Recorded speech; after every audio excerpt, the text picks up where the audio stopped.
Hey everybody, Matt Demasta here, and we got Diablo 3 again, and we got the wizard up on the chopping block. And with patch 2.02, a lot of stuff has changed, so, out with the old, in with the new. And I got a pretty good build going on, and I call it Iceshock. And I like it a lot because it doesn't rely on a lot of the old stuff. I'm learning more and more.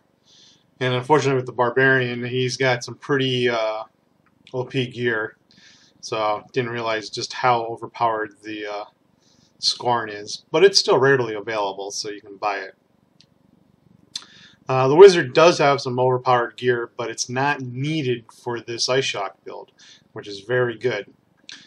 This will primarily use basic abilities of the Wizard to overcome the monsters involved, and it will do it very well, actually. So going over some of the first things that I've changed, the difficulty has changed. You have adventure and campaign settings here, and you don't have monster power anymore. You have difficulty levels, and we have normal, hard, expert, mastered, and torment. And under torment, we have this slider bar here, and the slider goes from 1 through 6. And 3 being about the same difficulty level as MP7, or so they say. And with this build, I'm easily doing Torment level 4, and that's good.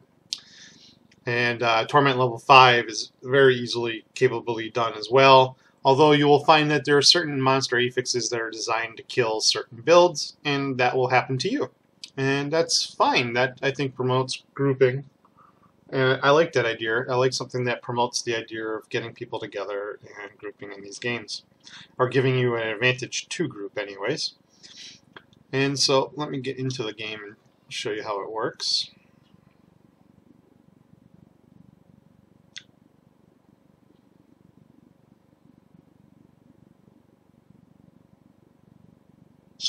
Here we are.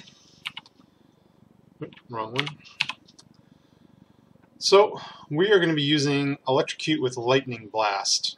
You could probably substitute any type of signature spell that you wanted to, but we're going to need a signature spell. And Electrocute's nice because it's a very fast attacking spell. And the reason why that's important is because we're going to be using Prodigy as a passive, which gives us 5 arcane power every time we cast a signature spell. And this is how we're going to get rid of our need for arcane power on crit. So some of the legacy things are going to be lifesteal and arcane power on crit. And by legacy things, I mean basically affixes on weapons that are no longer going to be dropping. So arcane power on crit and lifesteal are basically out of the game and can only be get from legacy legendary items or legacy rare items. Some of them do have those. So you won't be able to get them from items currently dropping in game, which is why I prefer this build, because it's actually based on items that you can use in game dropping now.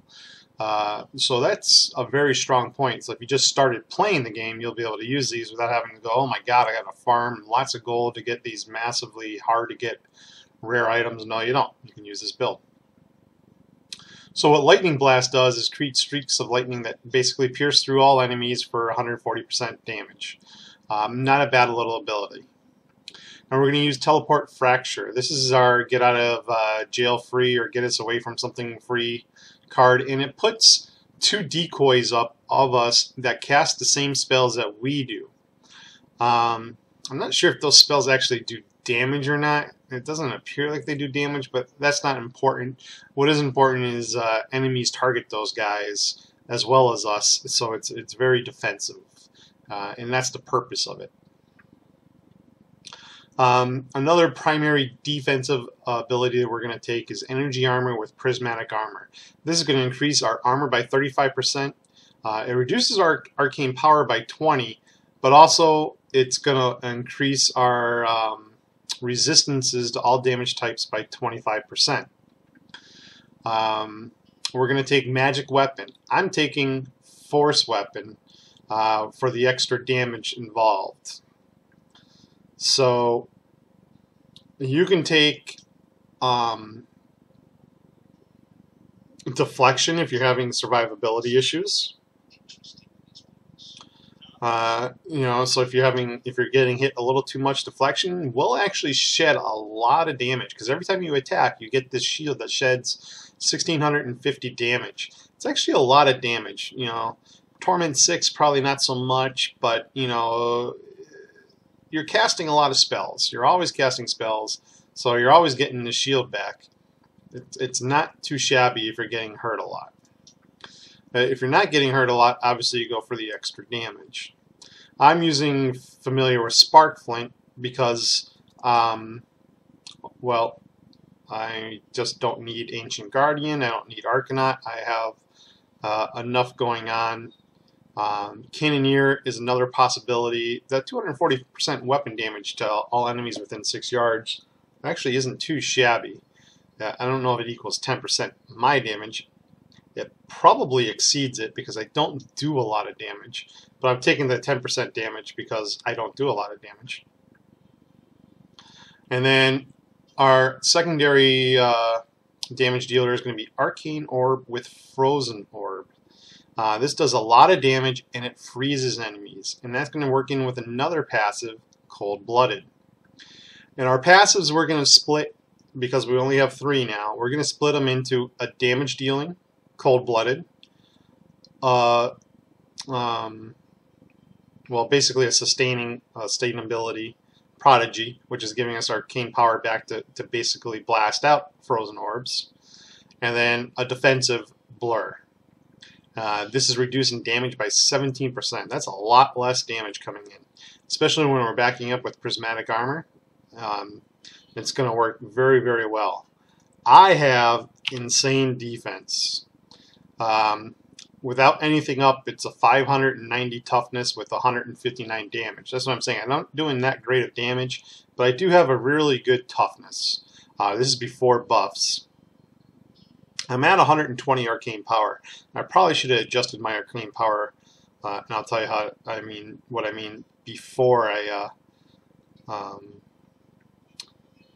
after I put up my buffs. I didn't do that. So when you're doing your passives, make sure you have your buffs up so you have everything accurately done. So right now I am doing 72% damage from Resist All and 55% damage from armor. So if I put my buffs up, I shoot up to 206,000 damage and 830 toughness. I mean, that's just a massive amount of toughness. I got 55,000 life and 100 arcane power. So you can see your damage does shoot up pretty much. I increased my damage potential by 35% just about. And then on my core, I increased my arcane power by 6, but actually I didn't have to, so I'm going to reset this. That's going to take me down to 94. That's perfect. That gives me 3 arcane orbs. So the rest of it, actually, without anything, I'm at 51,000, almost 52,000 life. I'm going to do all intelligence because I'm not doing enough damage as it is. So I'm going to boost my intellect. And I'm going to get 215,000 damage. That's much better for me. With 792 toughness. That's good. And that's fine for actually, I'm on Torment level 3. My offense, I increased critical hit damage. I have a pretty high critical hit chance, 48%, almost 50% of the time I'm going to crit. So I might as well just go ahead and increase my critical hit damage. Again, defensively, I'm pretty well set. I don't take a lot of damage. If I wasn't set defensively, I might want to reduce the cooldowns just so I can get this teleport back up. Or I could increase the attack speed so I can get some more arcane power out. That's up to you, depending on where you are. Defensively, I went all life. That's how I got to 52,000 health. If you're not good in a good place with armor or resistance, this is a place you can get it. If I go over here, my armor's okay actually, and my resistance is awesome. I could actually stand to increase my armor and decrease my life, but I kind of like it where it is, so I'm keeping it there. And then for utility, if you were lacking in life on hit, you could absolutely get it here, and you can get a lot here. This is pretty good. Resource cost reduction, if you wanted to spend less arcane power, so you didn't have a lot, you could definitely go here. But again, I'm missing in damage, so I went with area damage. You know, I have basically 4-to-1 toughness to damage, so I kind of trying to augment my damage through my passives or through my Paragon traits. And so basically how the build's going to work is you can sit there and spam this electrocute because it doesn't cost anything, and every time you fire it you get 5 arcane power, and every 6 shots is a frozen orb. And that's basically how it works. Let's go to Fields of Misery here. I'm already losing frames here somehow.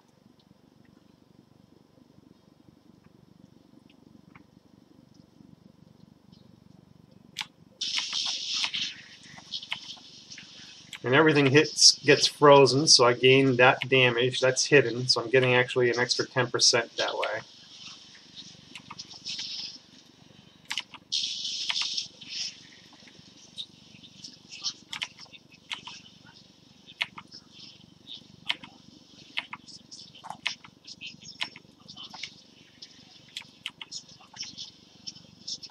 And there's basically 2 different strategies you can use. One will be stop casting altogether and just spam your 3 and then cast the electrocute for the lightning blast, or you can continually spam it and then you can hit the frozen orb. Sometimes the frozen orbs don't cast that way though, so it's a matter of, do you need the damage, or do you need the arcane power, or do you need just both to happen?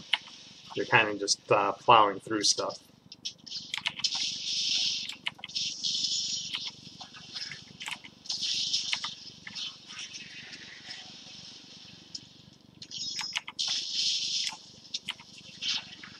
Now if you're having life problems, you can drop Cold-Blooded. You can take Unstable Anomaly or Dominance. Either one of those are very good life-sustaining abilities.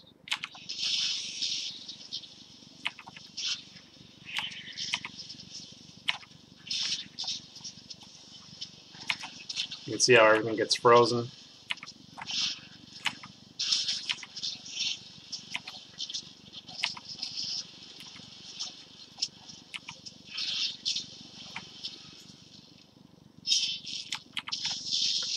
You can see I'm not even really taking health hits, so the lifesteal is not really important. You'll be just fine without it. I mean, if you got it, great. There's a treasure goblin over here or something.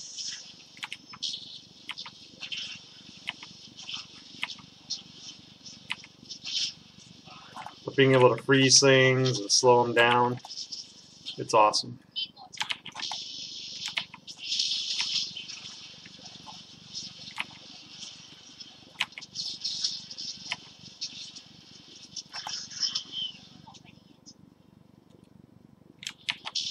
Oh.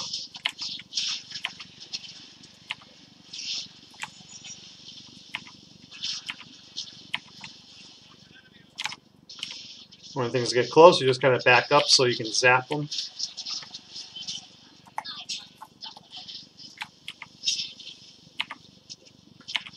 You can see when they're frozen, they really take a lot of extra damage.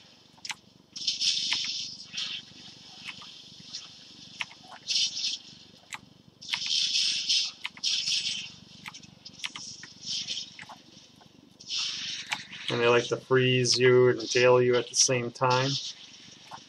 Not a problem.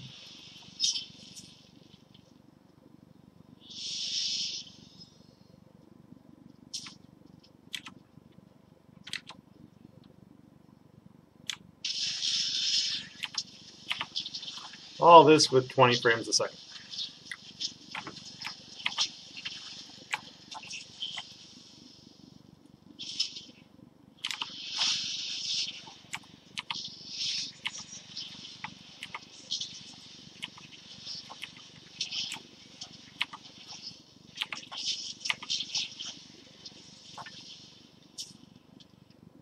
When you get hard, you just use one of your potions. No big deal.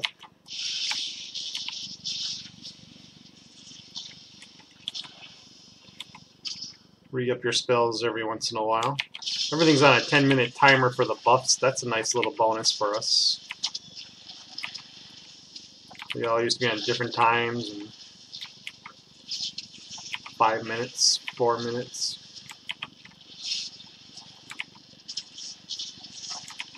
And the great thing about the signature spells, it's only by cast, it's not by hit. You don't have to hit a thing, you can just cast spells and get arcane power.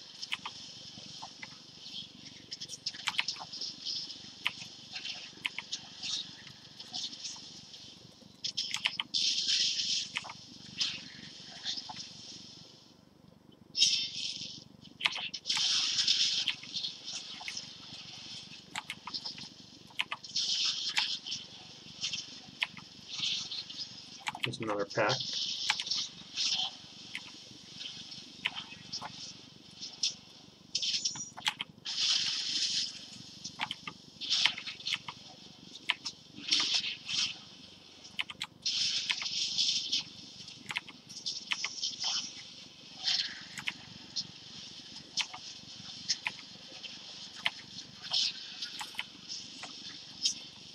That was a real easy pack, it was just blues.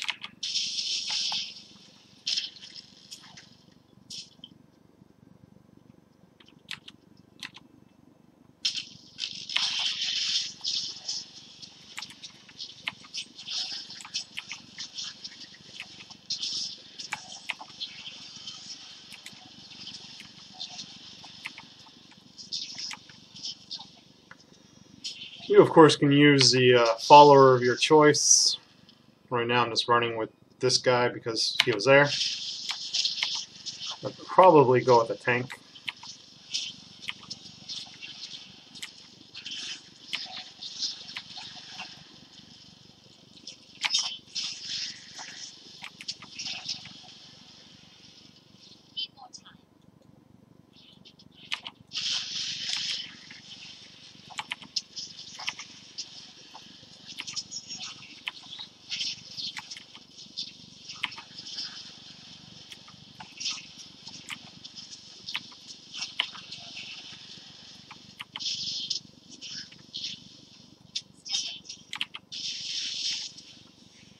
I think the Scoundrel's only a 1% crit now, it's really not worth it.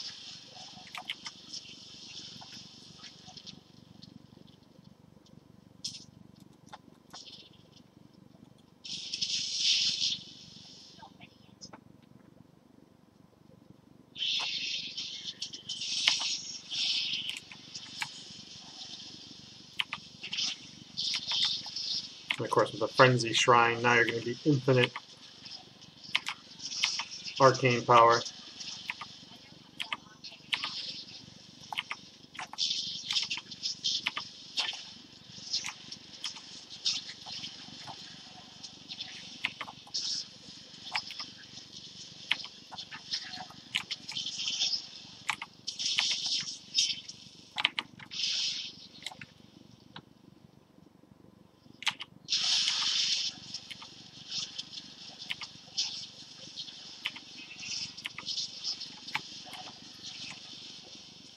If you want more control, you can do the chance to stun with lightning. I don't think it's high enough chance for me.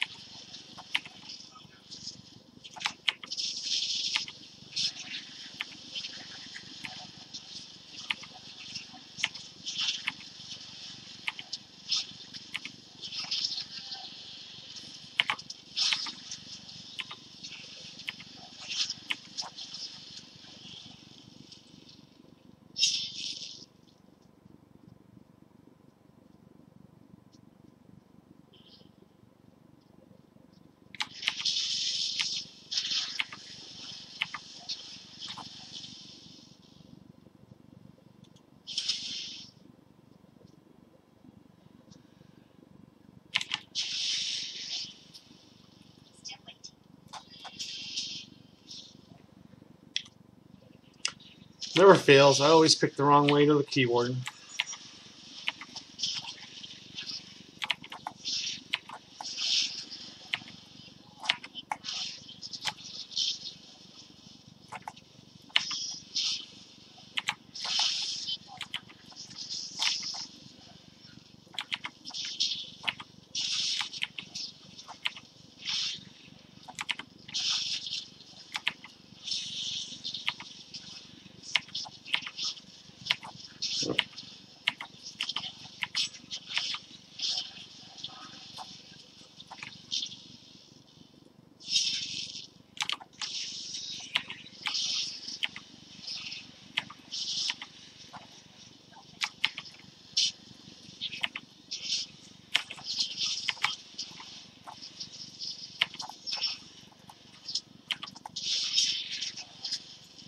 Wow, these things run.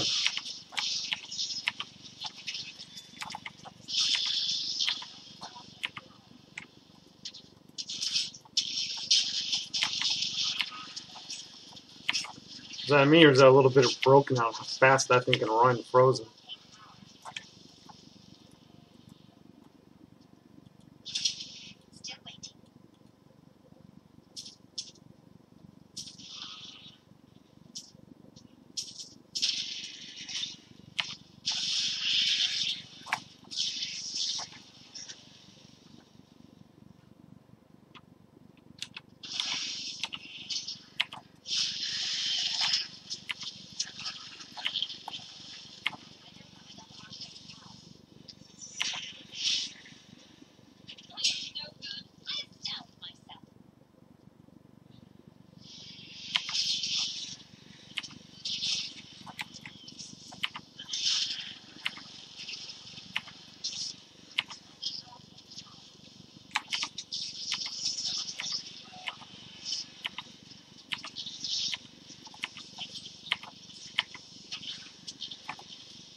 Life on hit really works well on this too.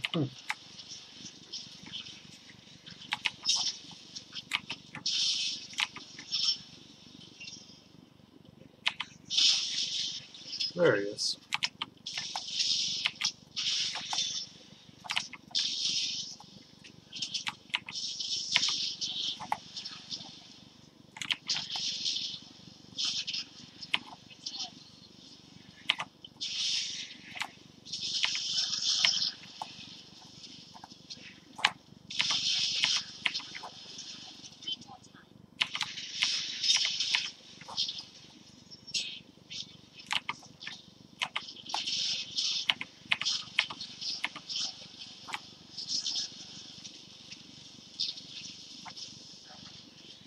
Oh, where'd he go?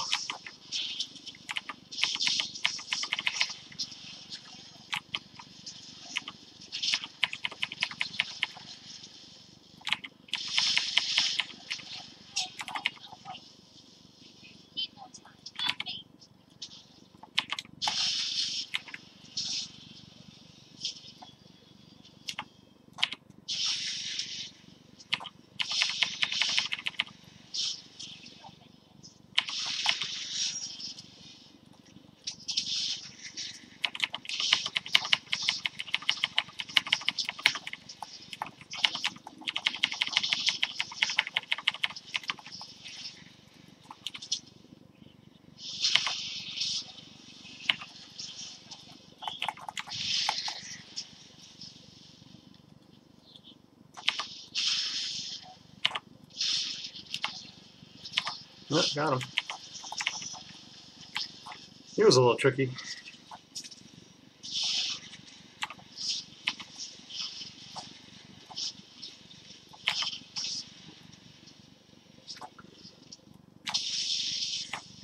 But you just do the little dance, and it works very well. That frozen orb hits like a truck. It does much more damage when you hit him normal, and I wasn't hitting him pretty good. I wasn't aiming right. And if you hit him with the main orb, it does a lot more damage than just the little shards. But very effective, and it's really based on how to play with gear that drops now.